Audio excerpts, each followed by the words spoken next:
I am Andrea Mowry of Drea Renee Knits, and I'm so excited because today I have a special guest, and she actually knows what she's talking about when she talks about spinning. So this is Jillian. Some days I do, some days I don't.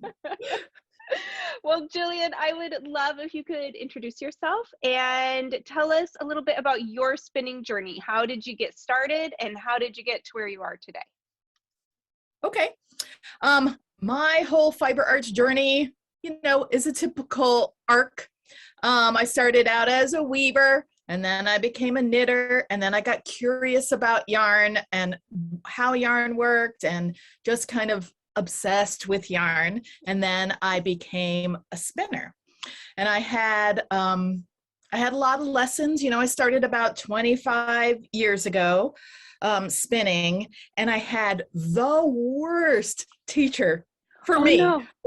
when I started. It was the type of teacher that was, here you have to, first of all, lots of have tos and shoulds, and there is only one way, and that is just not how I do anything, or how I learn, and it certainly doesn't give me joy for anything that I do. We had to start with a dirty fleece and wash it, and then there was only one way to draft, a short forward worsted draft, and just lots of have-tos, which just took all the fun out of spinning. Yeah. It's not what I wanted. So I quit spinning for a while, and then I found other spinning teachers who were much more relaxed and joyful, and were more concerned about the process than doing it the right way or the one way. And right. Once I had those teachers, I never looked back. I remember when my son was born, I hadn't spun for a while because I was pregnant and had a baby and jobs and all of those things. I remember sitting in the chair with him one morning, got to do the baby rock. And it just came over me in a wave. I need to start spinning again. And from that day, I have spun every day. And he's 18. Yeah. Isn't that but you know exactly what it's like when you are just overwhelmed by something. So I was a spinner, and I had written 2 knitting books, Big Girl Knits and More Big Girl Knits, but spinning really became my calling.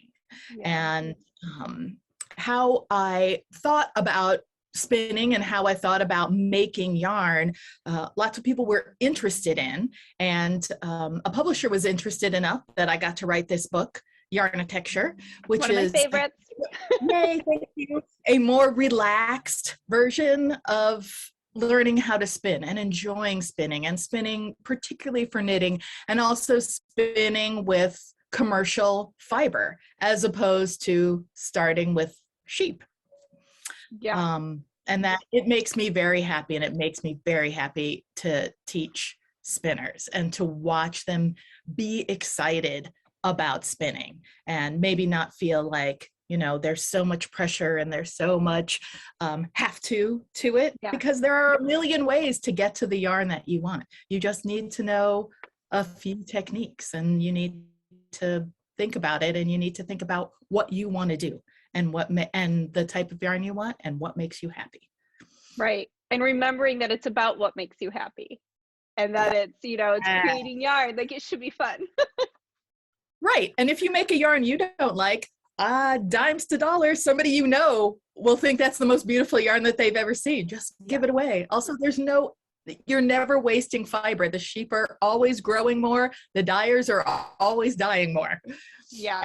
I needed that freedom the other day when we chatted, and I was like, I got this fiber, and it didn't end up being very high quality, and I was kind of forcing myself to spin through it. And you're like, don't spin bad fiber, make some dryer balls. And I was like, oh yeah, that's such a good idea. I can still utilize it, and I don't have to force myself through it. Use it as mulch in your garden or all house plants. Yep. It's all good. So did you teach spinning at all before your son was born, or was it during that moment of like, oh, I need to start spinning again? Was it after that you then began teaching spinning? It was after that. Okay. After that, once I figured out a way that to think about making yarn that made me happy. Yeah. And that made me feel very relaxed about it. That's Yeah. when I started spinning, because boy, did I have a lot to say at that point. And I'm just, wanted to elbow the should teachers out of the way, or just give people another option, of the style of learning. Yeah, I love that so much. For one, I think I've told you, I started my business when my daughter was 8 months old. And while I was pregnant, my mom said to me, enjoy knitting while you can, because once that baby comes, you're not going to be able to do it anymore. And it like gutted me. I'm like, what do you mean? This is like Right. my And favorite it's thing. an absolute lie. It's an absolute lie. And Yeah. I think that especially as young mothers, you need that fill up time, especially if you're a creative person. And for me, my best ideas came when I was kind of stuck with the baby. Like I'd be nursing or they'd be sleeping on me and I couldn't really do anything. And that's when all my really good ideas would come. And I think that's why my business started really in tandem with the birth of my kids. It was just like I needed this other thing that kind of kept me as an individual while I also stepped into this role of motherhood. Well, your brain is always going. It's not like you can shut off your brain or your creativity. Yes, or and who if you were. If you put it all into your kids, you're not going to be happy. Yeah. Well, you might not be happy. Yes, I think there are many women who end up realizing like, oh, I still need to be my whole self. I can't just go into this section of motherhood and be fulfilled. And I love that what I think of as your mission is the like keeping it fun and getting rid of the have-tos, because I feel that way strongly about knitting as well. And when I'm teaching knitting, there are a lot of knitters who will be worried about the way they knit. And I'm like, if you're knitting, if it's creating fabric and you like the fabric, you're knitting the way you should be knitting. And don't let anyone tell you that that's not the right way. I mean, I've had people who've been shamed because of their style of knitting. I'm like, no. If you're doing it and you enjoy it and you like what you make, that is all that matters in my world. There are a lot of people with opinions. That's what I tell my students. Are you making yarn? Are you happy with this yarn? If anyone tries to give you grief, send them to me. Yay. Well, I love that. Well, thank you for sharing some of your story with us. How about answering some questions? That'd be great. I love it. Great. So I asked over in our Spin It to Knit It and Knit Along that we're having, I asked some of you to throw in some of your spinning questions so that we could have somebody who knows what they're talking about answer them for us. So we have a few questions here for Jillian to answer. Questions 1 and 2 I kind of put together, so I can repeat any part of it if you want me to, but they both had to do with yarn thickness, and this has been coming up a lot, even in the forums of the Knit Along. I saw this again and again of like, how do I know how thick to make my single to end up with the yarn I want? So the questions are: singles thickness. How do I know how to make my single so I can end up with the yarn weight I want? For example, a 3-ply sock yarn. And the other question that was very similar was, this is a new spinner and they find that their finished yarn ends up being thicker than their plyback samples, which I definitely also experienced. And so they say, I try to spin my singles consistently and ply to match the plyback, but after I finish the yarn, I find that instead of the sport weight I'm expecting, I've got DK, or instead of DK, I've got heavy worsted. Any pointers on avoiding these surprises, or should I just assume I'm going to get a heavier yarn than the plyback and plan for it? So that was kind of a two-parter. Yes, two-parter, and it's good. Learning about yarn construction is a great thing. All the pieces that make up a yarn. So the fiber, the preparation, the draft, and the finish. Those are the big ones. And each one of those affects the answer to both of those questions. Okay.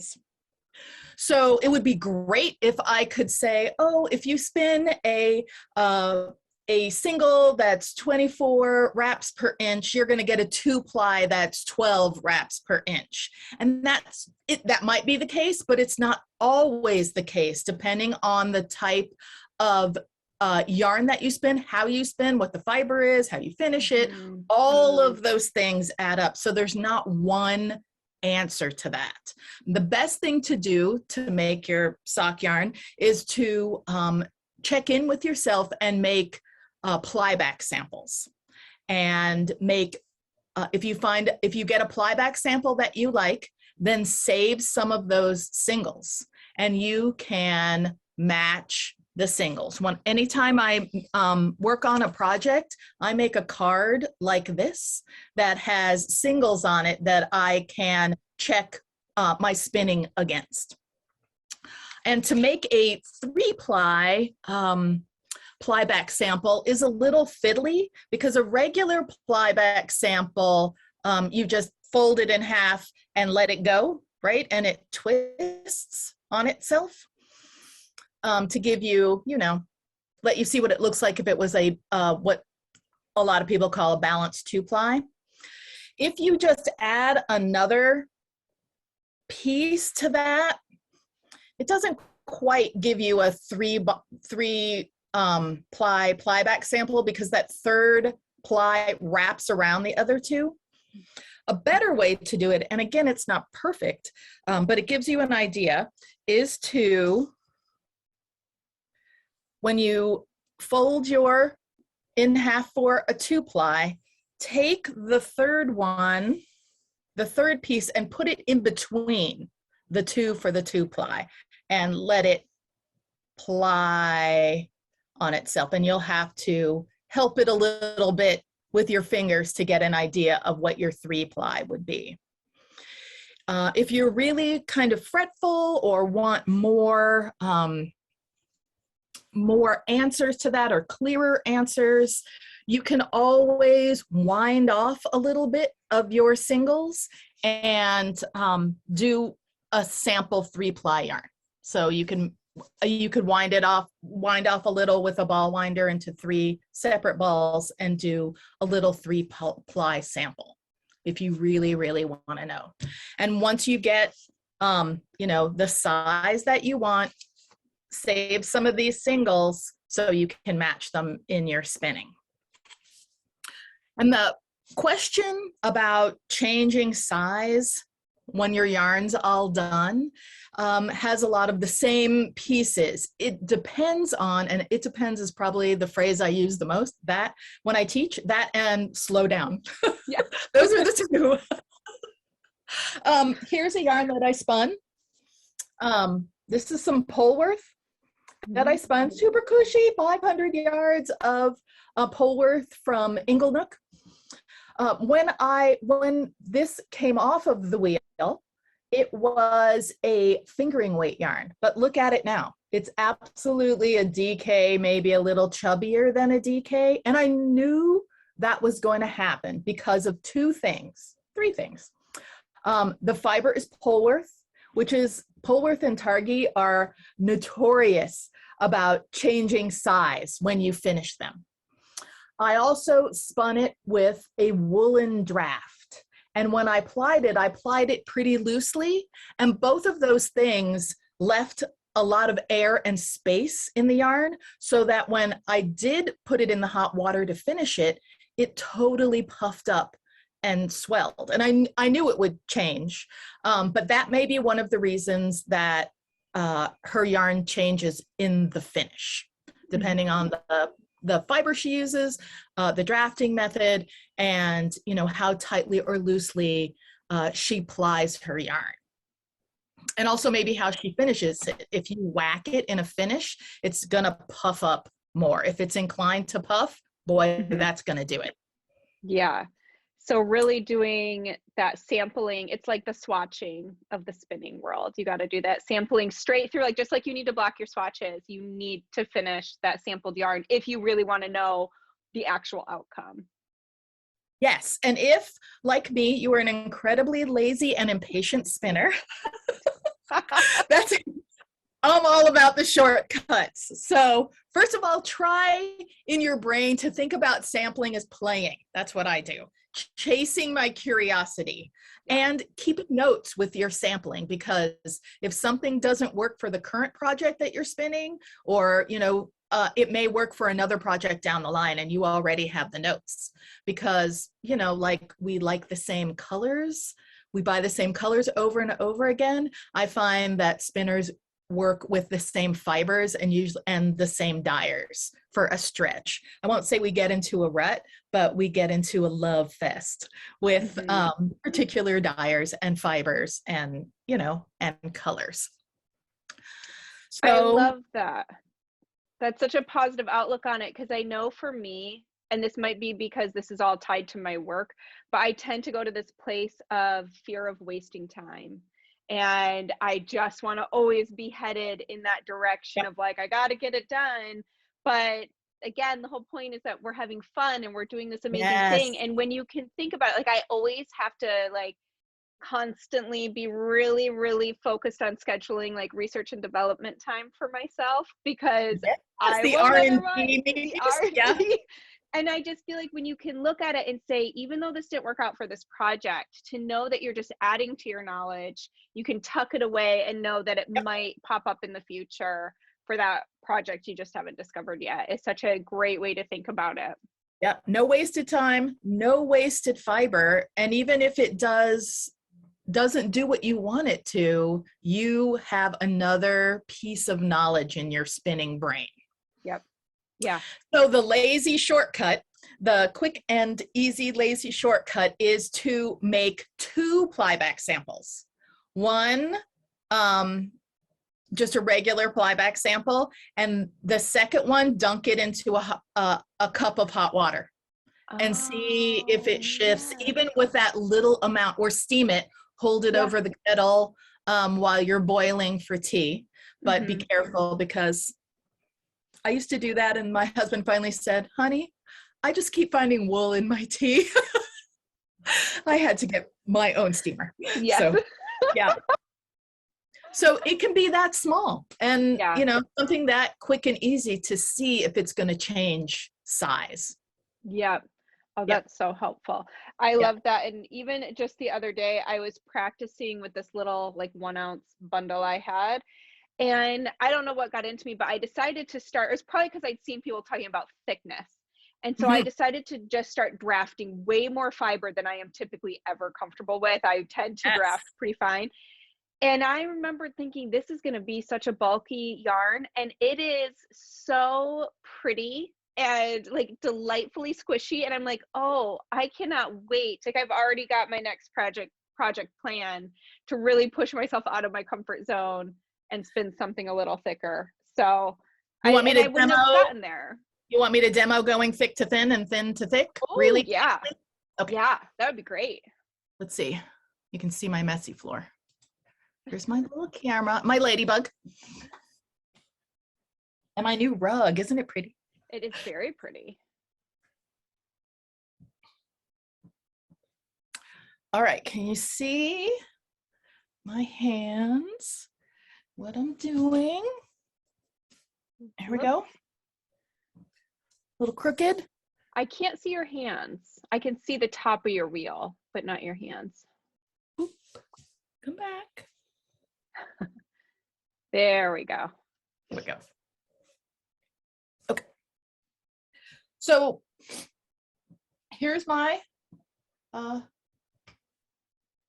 default yarn. Is usually a finished DK, and I am a woolen drafter.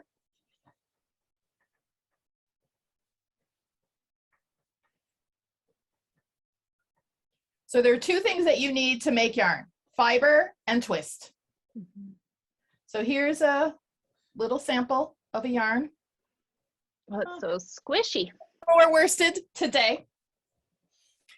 If I want to go fatter, I need to have more fiber and less twist. And there are several ways to have less twist. You can go up to a bigger whorl size, which on my ladybug, I have a choice. With this whorl, I have a choice of 2. So I go up to the bigger whorl size, which slows down my drive wheel, which means I can keep treadling at the same rate I do for my default yarn, but it will twist my yarn less. And then I use more fiber. I just slide down deeper into the drafting zone.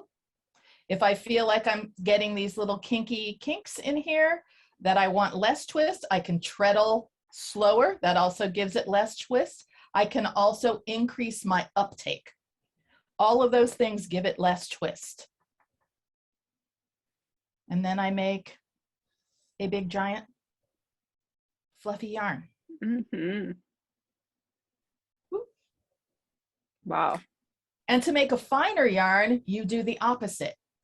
I change my whorl to a smaller spot, which gives less twist. I'm sorry, gives more twist. I use less fiber. So I'm working right at the point of the drafting triangle.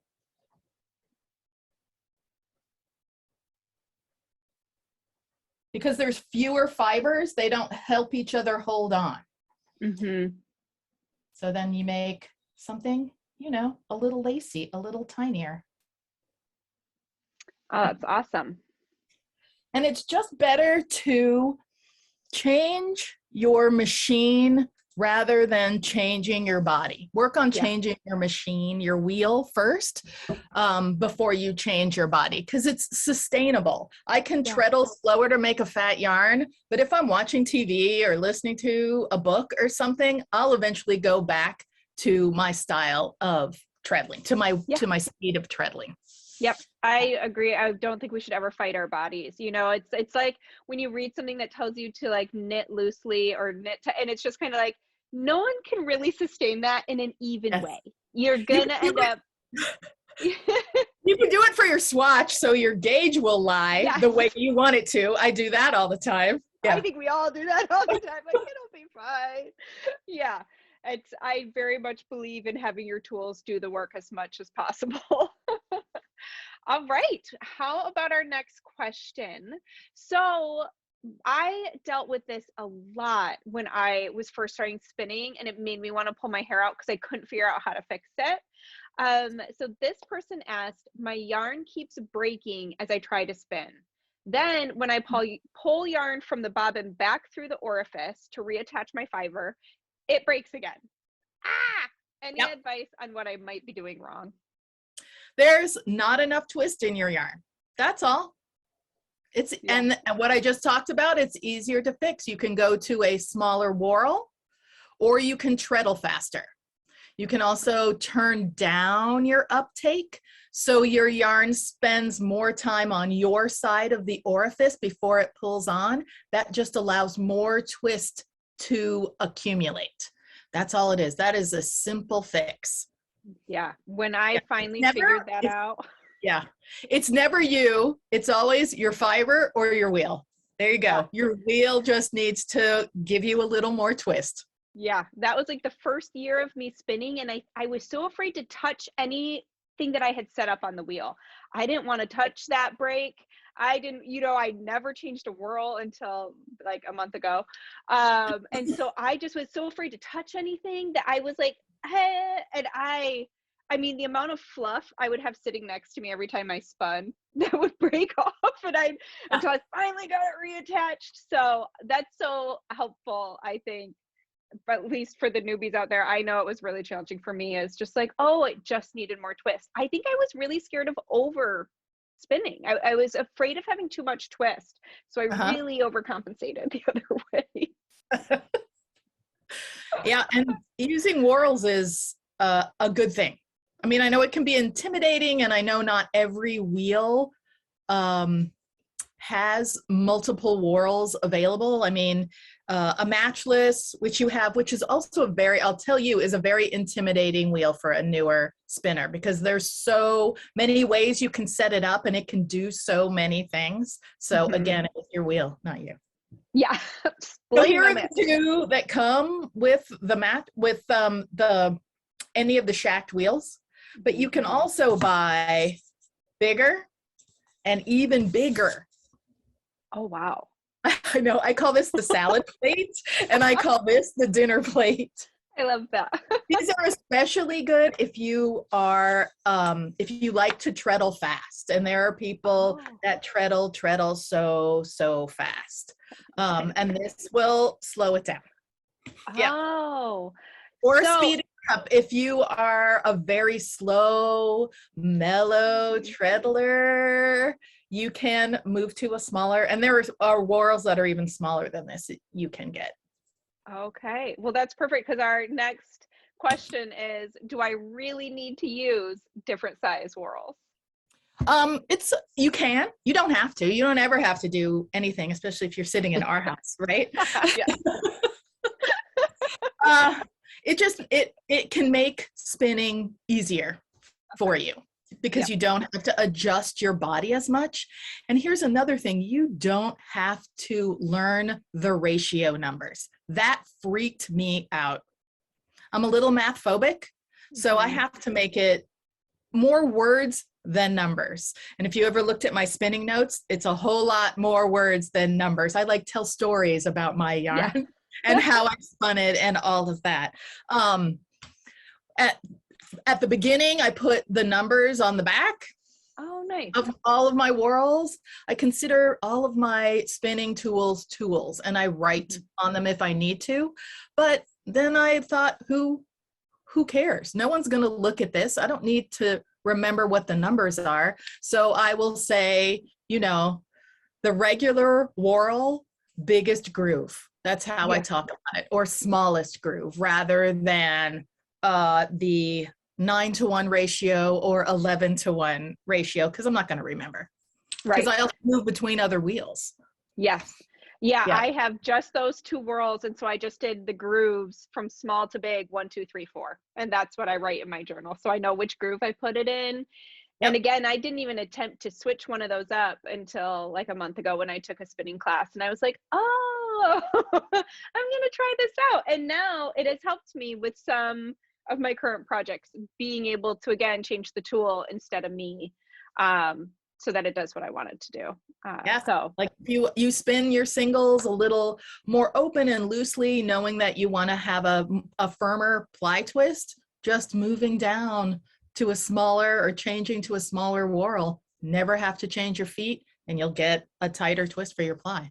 yeah, yeah, I cannot change my treadling speed without being very focused. And I'm never going to be that focused because I'm always listening to like an audiobook at the very least. And so it's like, and I just finished a Stephen King novel. So you can imagine Yes. how that was going towards the end. I was Yeah. like, I had to keep Yeah. checking to be like, am I doing okay still? I always say too, if you're watching Outlander, be careful, watch your treadling. Yes. Jamie walks by in his kilt and it all goes out the Yeah. window. You're either slow treadling or, Yeah. oh my, treadling. Yeah. Yes. Oh, my treadling. I like that. All right. So for our next question, I am actually going to switch these two around. I'm going to ask you the one after first. If you could give newbie Jillian one piece of spinning advice, what would it be? Oh, spin for yourself. That would be it. I always felt like I was fighting against the tide when I wanted to just spin for yourself. Follow your curiosity, be kind to yourself, slow down. You're learning something new. Even if you are happy spinning your default yarn and you want to spin a different yarn, it'll be a while before you can spin it at the same speed. And Mm-hmm. just give yourself that kindness and gift of taking the time and enjoying the process of learning something new, Yeah. and learn about um, yarn construction, just the basics and how it affects your knitting, and learn what you can about your default yarn, because that really is the magic to allow you to spin a variety of yarns with the least amount of stress. Yeah. I love that. I Yeah. believe very strongly in like leading with your joy and Yeah. letting that decide what you're gonna pick as your next project, or like even when you're sitting in front of your fiber, if you've got a fiber stash, I always say, you know what, Yep. I look and whatever color makes me the happiest in that moment, that's what I grab. Yep. And find your people and find your teachers, because they're not all the same. You know, Yep. I still take lots of spinning classes from a variety of teachers. And I know a lot of them are my friends. And you know, I know what I'm going to get when I walk into a classroom. And there are times I feel like I need to learn a little more technical things. But I take it away and then I turn it into my own thing. Yeah. And it's amazing how even when we think we've got a pretty good grasp, it's the little gems that come out in classes that you never expect. And the teacher, like even as somebody who teaches, tips come out in every class that may not have come out in previous ones. And there are these little hidden gems that can change, you know, your fiber game completely, where it's like, Yes. oh, that just like unlocked the piece of the puzzle for me, you know? Right. I always say if I learn one or two things in any class, it's worth the money. Yep. Yeah, I agree. I agree. All right. So, on that same note, is there any technical spinning know-how that you consider an absolute must? Learning yarn construction, and the best way to do that is that my book, and Looking up, and I agree. learning your everything you can about your default yarn.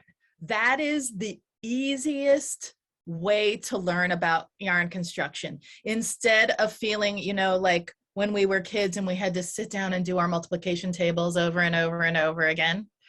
Yeah. Take your yarn that you make all the time, your default yarn, and, you know, you're celebrating your spinning. You're celebrating where you are right now in your spinning.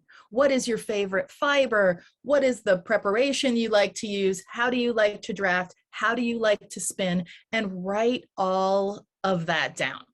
Mm-hmm. And measure your yarn. You know, learn about wraps per inch if that's important to you. Wraps per inch is important. Grist can be important. It helps you know how much fiber to buy for a project. And think about sampling as playing, as you learn about your default yarn and move to other yarns from your default yarn.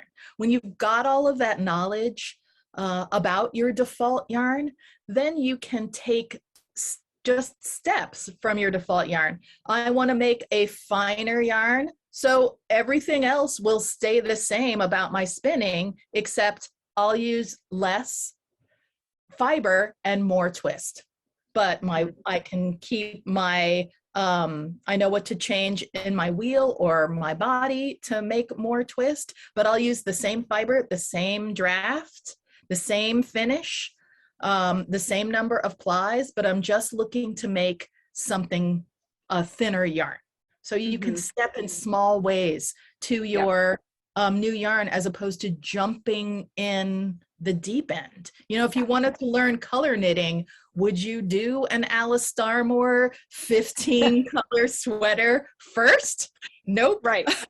Right. You might do some slip stitch knitting or some stripes, you know. Yes, I do feel like you always hear the odd tale of the knitter who, like, that was their first project ever when they learned how to knit. They just jumped. Yeah, they're always savants. There are people that it is somehow hardwired in their brain and hands to do something magnificent right off the bat. But for the rest of us, enjoy the process. Enjoy the process.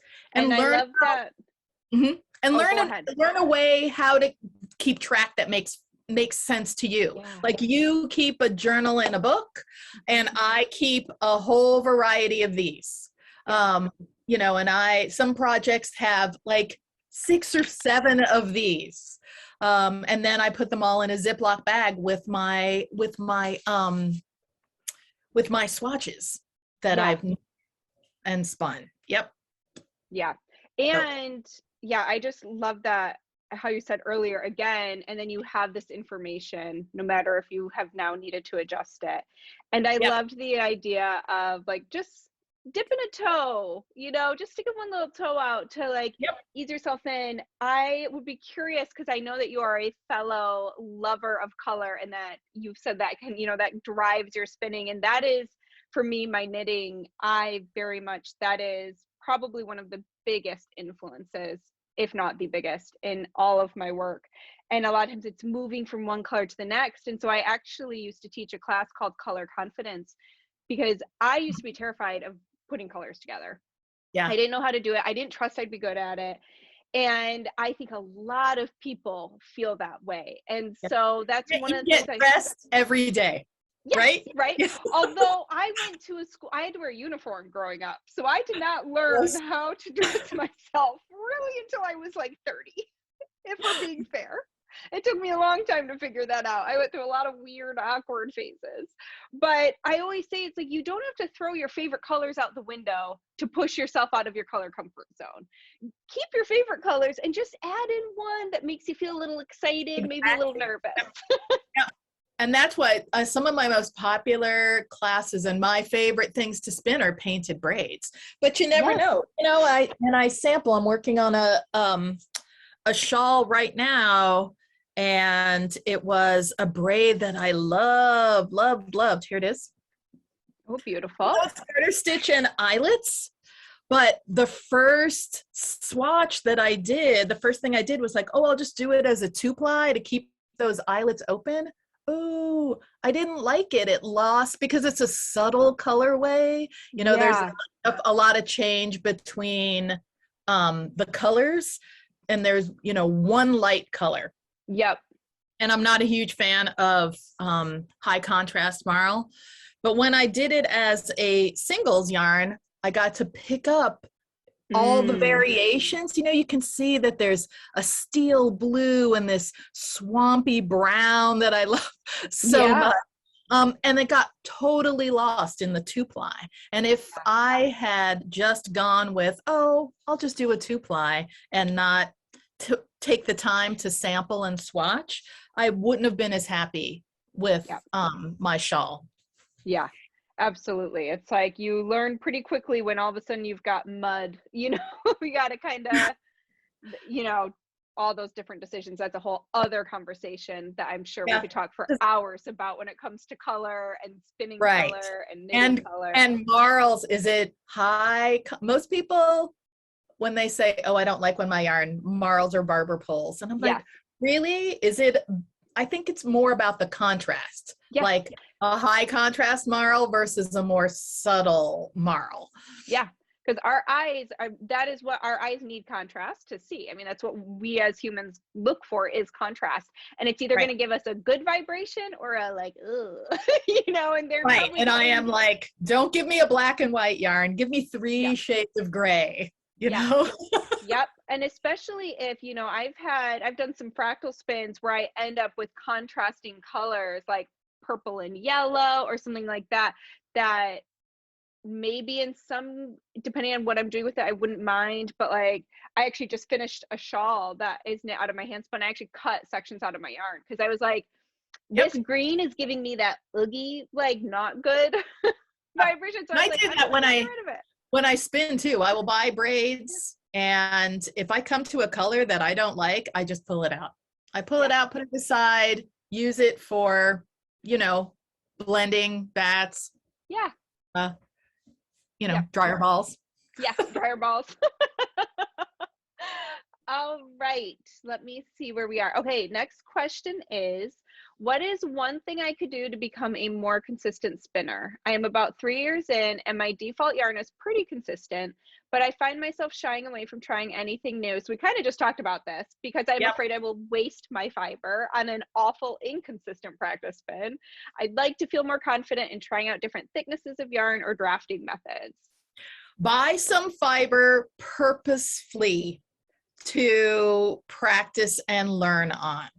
I use, when I am working on a technique or working on samples for class, as well as when I teach, I use just some dyed Corriedale. Don't give me white.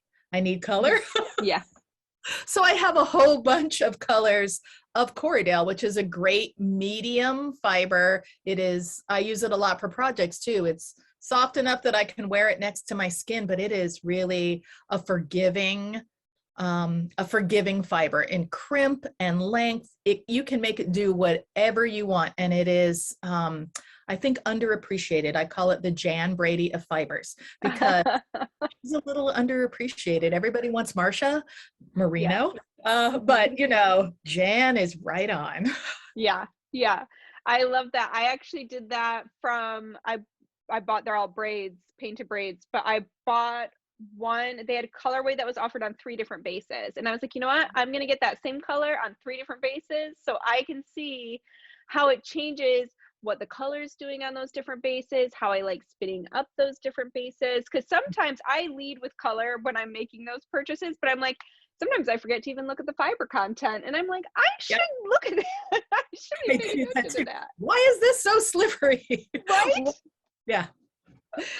So purpose buy fiber, and again, try and consider sampling playing, and follow your curiosity. What are you the most curious about? One thing that you want to try or learn. You can also, if you have spinning friends, employ them too, where everyone buys the same braid, everyone spins it in a different way. And then I like that. You can see. Yep. You can even share some of the yarn around so you can keep it for your notes. Oh, I love that. All right. So for our last question, should I let my singles rest before plying?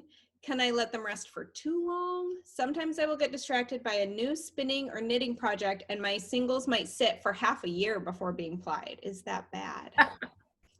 No, come to my house. I have bobbins everywhere. Make sure to tag your bobbins somehow with a sticker or a tag so you know what's going on as you jump from project to project, because I do that too. Whatever's shiny, whatever's new, or if I have a deadline, I need to move to something else. But I never just have one project on the go.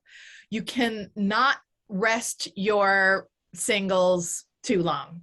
There's nothing will break. What happens when you rest your singles is that the twist kind of takes a nap in there. It's still in there, but it has been subdued by time and being wrapped around the bobbin.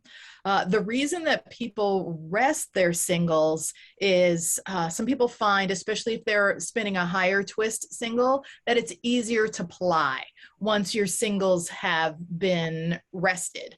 And, it's the law of diminishing returns. I think most of the resting happens in the first 24 to 48 hours and it falls off after that. That's something yes. And you can see what happens and if you take a rested bobbin, pull off a little yarn and twist it into a plyback sample, and again dunk it in that hot water, and you'll see that the twist reactivates. Yes. What you don't want to do is ply a rested single with a live fresh single, because the twist is, while they both have twist in them, you can't see what's happening with that rested single.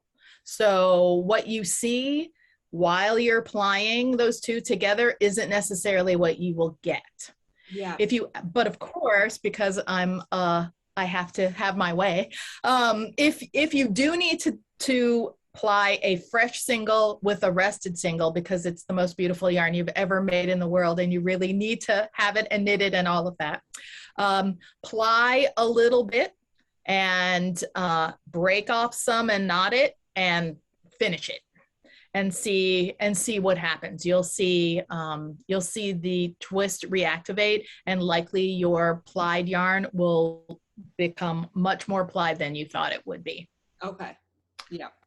Yeah. So it's always doing those little tests. I mean, and I think that's things like sometimes, especially when I was a newer spinner, I wouldn't have thought of just breaking off a little bit and checking it, So I think that's so helpful. Right. That's like, add a little steam, see what happens. Yeah, it gives you a snapshot, you know, and you can extrapolate from that. Yes, people will say, but it may not be consistent with my entire bobbin, but it's better than having no idea what's going on, right? You get a snapshot of what's going on in your yarn.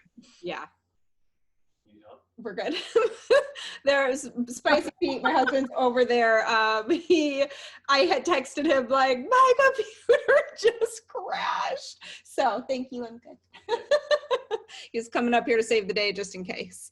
Okay. Wow. Is his mountie hat? Yes. He is the computer. He knows I really hate computer stuff. So I'm always like, can you just do this for me?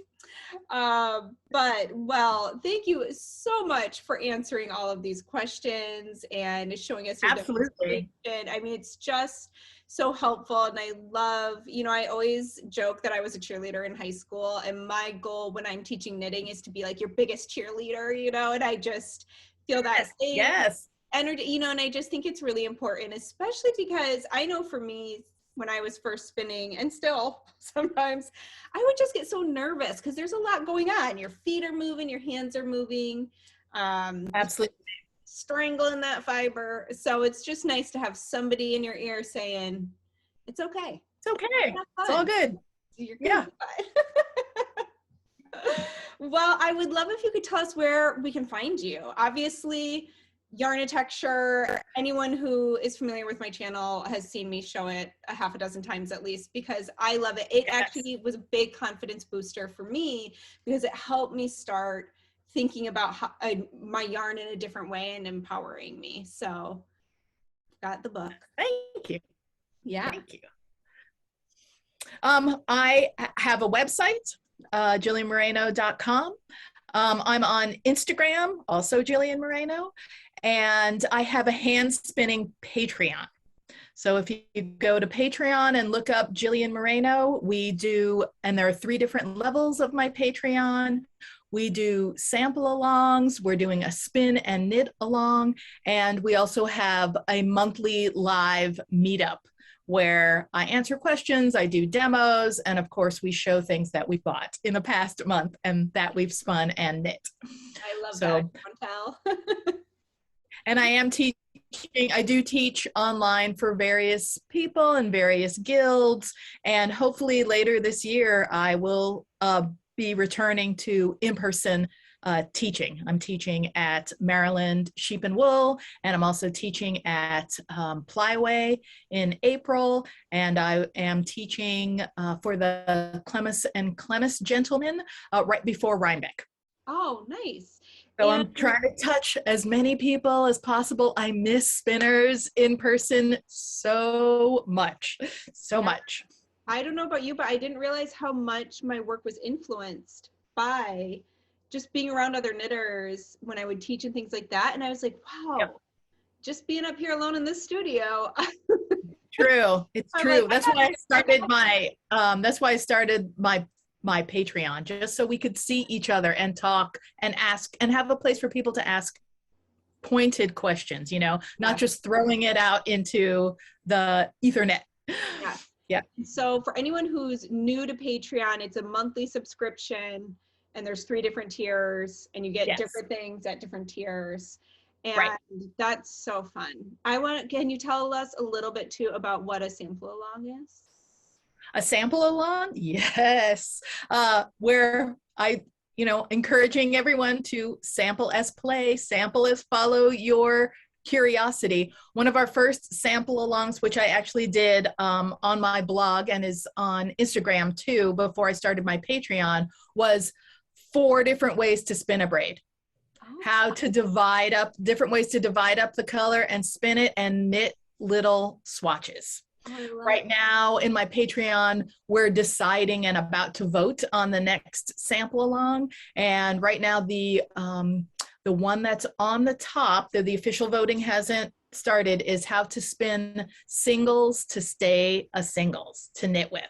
And then how to manipulate the color. Even though a lot of our sample alongs are about techniques or making a specific yarn like a boucle or a cabled yarn, or matching a commercial yarn for a pattern, I always add color because, you know, Because it's fun. life isn't worth living without color. Oh, God, you know, yeah. it drives my, when people say that they get like sleeve island or something like that, or second sock syndrome, I'm like, you Yes. just got to add some color because you're so True. excited to get to the next color that you just keep going. Exactly. Or what are these two colors going to look like together when you spin or ply or draft them together? Yeah.